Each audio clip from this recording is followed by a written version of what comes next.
You've probably been told your legs weaken because you're getting older. That's the story almost every senior hears. I need you to understand something right now, before we go any further. That's not the real story. In most cases, especially if your blood sugar has crept up over the years, your legs aren't losing to age. They're losing to something else entirely, something quiet, something almost nobody explains to you in a 12-minute doctor's visit and a pamphlet. And here's the part that should stop you cold. That weakness in your legs isn't just about a harder time standing up from the couch. Researchers have connected it to your risk of falling, to your independence, to whether you're still driving yourself to see your grandkids 5 years from now. Some studies have even connected it to your brain.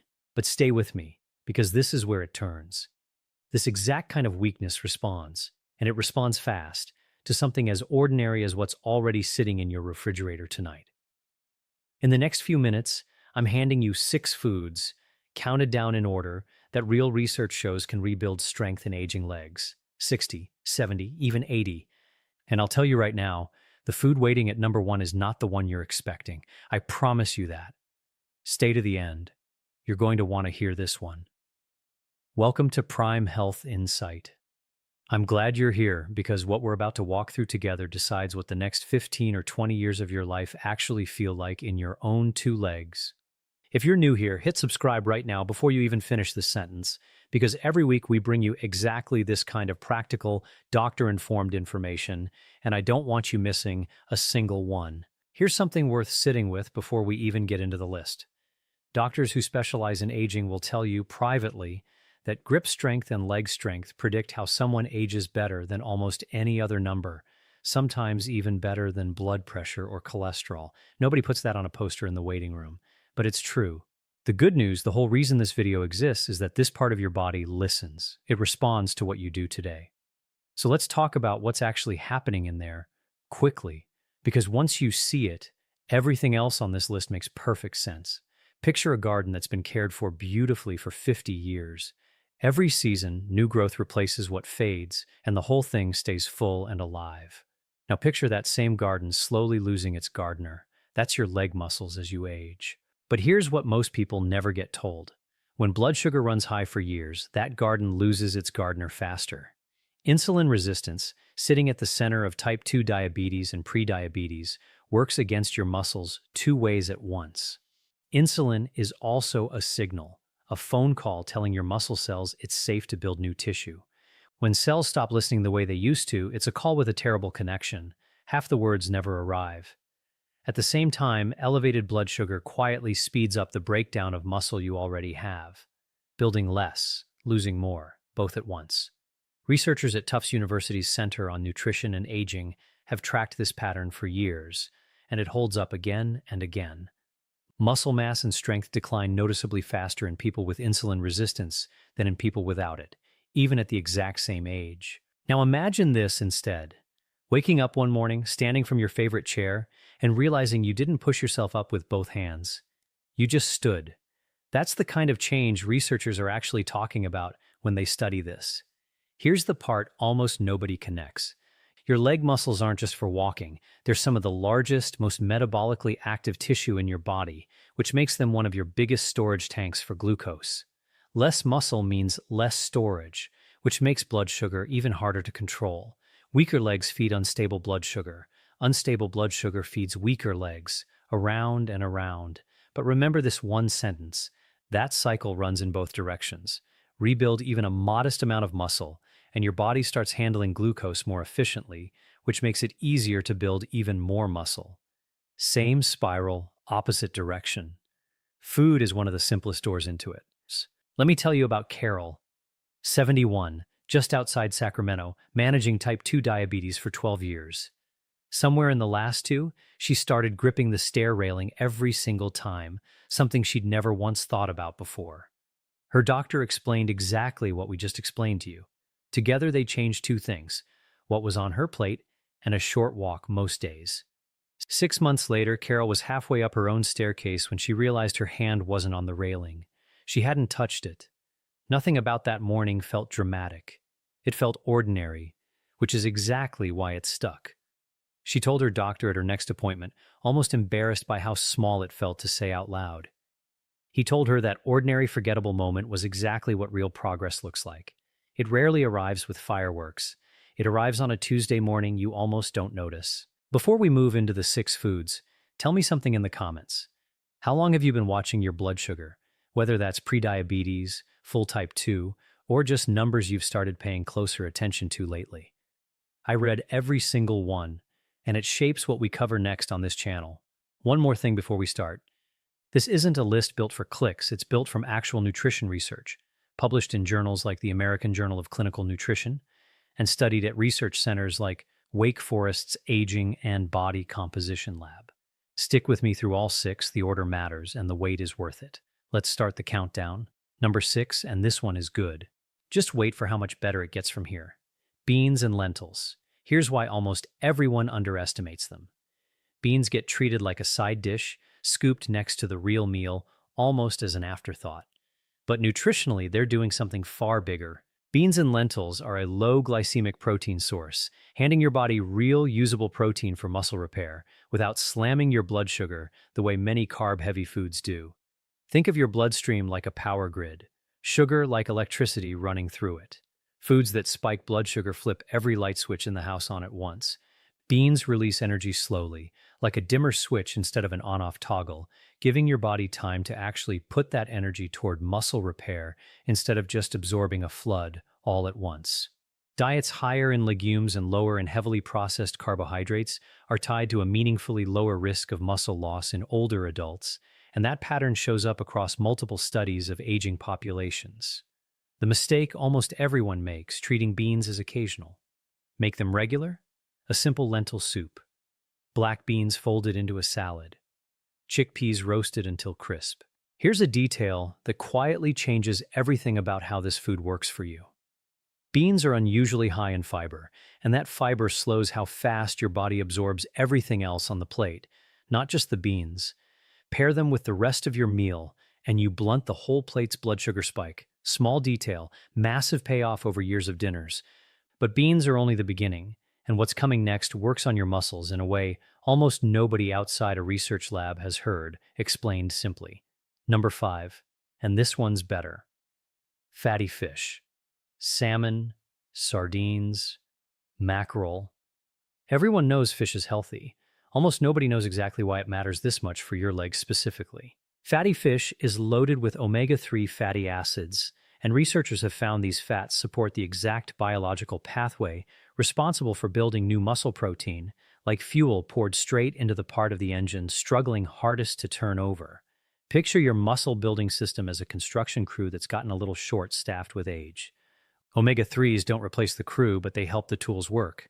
Combine that with the complete protein fatty fish already delivers, and you've got one food doing double duty for aging legs. Here's the mistake: frying it, breading it, drowning the benefit in oil before it ever reaches your muscles. Baked, grilled, even canned in water, and you keep every bit of what makes it work. If fresh fish feels expensive, canned salmon and sardines are genuinely excellent. Zero cooking skill required. Aim for 2 to 3 servings a week. That's roughly the frequency researchers studying omega-3 intake and muscle health have tied to real benefit. Quick pause. Before we go further, here's a mistake I see constantly, and it quietly cancels out almost everything we've covered so far. People hear all this and decide to overhaul their entire diet overnight, all 6 foods, all at once, starting tomorrow. It rarely lasts past day 4. The people who actually see results are the ones who add one food at a time. Keep that in mind because we're about to hit the halfway mark. Number 4, and this one's excellent, leafy greens, spinach and kale specifically. Here's what almost everyone gets wrong. People assume the benefit is vitamins and fiber. True, but there's something else happening, something specific to your legs most people have never heard. Leafy greens are naturally rich in dietary nitrates, and your body converts these into a molecule that relaxes and widens your blood vessels. Think of your circulatory system as a network of roads running down into your legs. After years of elevated blood sugar, those roads can narrow, meaning less oxygen reaches the muscle tissue that needs it to stay strong. Nitrates widen those roads back out. Researchers studying nitrate-rich vegetables have found real associations with improved muscle function and exercise capacity in older adults. and it makes sense the moment you think it through. Muscles can't repair without blood actually reaching them. The mistake. Boiling these greens into oblivion, boiling the benefit right out with the water. A quick sauté, a light steam, even raw in a salad, and you keep far more of what makes them work. And here's the part that makes this one almost effortless. Leafy greens are low in calories and carbs while being extremely filling, so this is one of the only foods on this list you genuinely don't have to measure. More is almost always good here. Now, quick myth check before we continue, because this trips up more people than almost anything else on this list.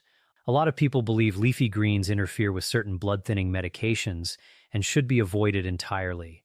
That's not quite accurate. The real guidance from most doctors isn't to avoid these vegetables, it's to keep your intake consistent from week to week, so your medication dosing stays predictable. If you're on blood thinners, that's worth a quick conversation with your doctor, not a reason to cut greens out completely.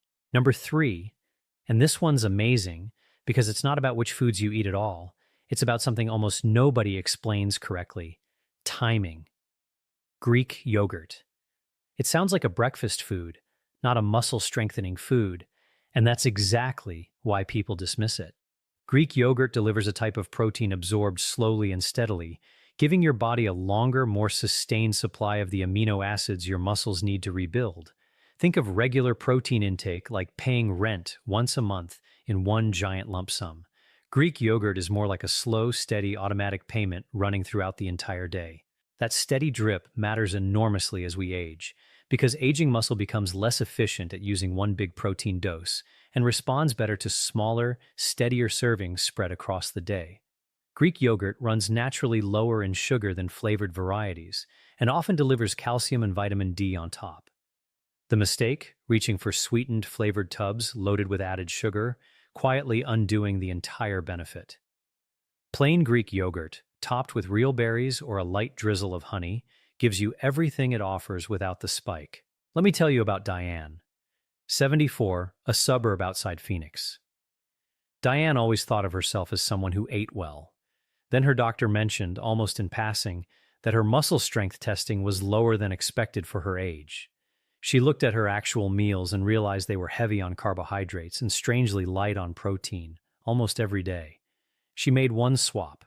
Toast at breakfast became plain Greek yogurt with berries. Nothing else changed. 4 months later, Diane rose from her favorite armchair, the one that had quietly started feeling like a small production every single time, and it simply felt easy again. She barely noticed she'd noticed. That's usually how it happens. Her follow-up appointment confirmed what her body had already told her. Now here's where things get interesting, because what's coming next almost took the number 1 spot, for reasons that matter enormously if you're over 60. Number 2, and this one is bigger than almost anyone expects: eggs. All 9 essential amino acids your body needs and cannot make on its own, sitting inside one food. But here's the specific detail that matters most for your legs. Eggs are rich in an amino acid called leucine, and researchers have identified leucine as one of the single most important triggers for switching on muscle building in older adults. Think of leucine as the key that starts the engine. You can have every other part of that car sitting in perfect working order, and without turning that key, none of it moves. And here's something researchers have discovered that changes how doctors think about aging muscle specifically.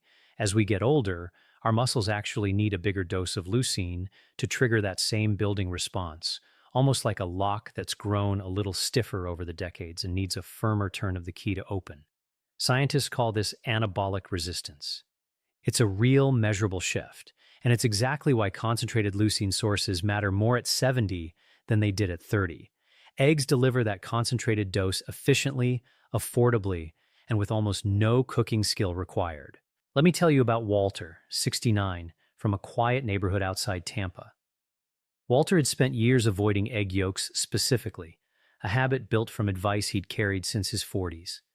When his physical therapist explained the leucine threshold we just talked about and gently suggested eggs might actually help him, Walter admits he laughed a little because it felt like being told to do the opposite of everything he'd believed for 30 years. He started with one whole egg most mornings.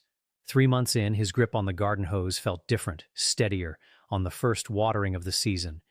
He mentioned it to his wife before he mentioned it to his doctor because it felt too small and too strange to bring up first at an appointment. His doctor wasn't surprised at all. Which brings us to number one, and this is not the food you're expecting: lean red meat. I know exactly what you're thinking, because for decades, seniors were told the opposite, told to cut red meat almost entirely to protect their heart. Here's what researchers discovered next, and it genuinely reshaped how nutrition scientists think about aging muscle specifically. Remember that stiffer lock we just talked about, the one that needs a firmer turn of the key as we age? Lean red meat delivers one of the highest concentrations of leucine of any common food, dense enough to reliably trigger that harder to open lock in a way many other foods simply can't match in the same portion size. On top of that, red meat delivers naturally occurring creatine and highly absorbable iron and B12, all three tied directly to muscle energy and function in aging bodies, and all three genuinely harder to get from plant sources alone. This doesn't mean unlimited red meat, and it doesn't cancel out everything doctors have said about heart health for decades.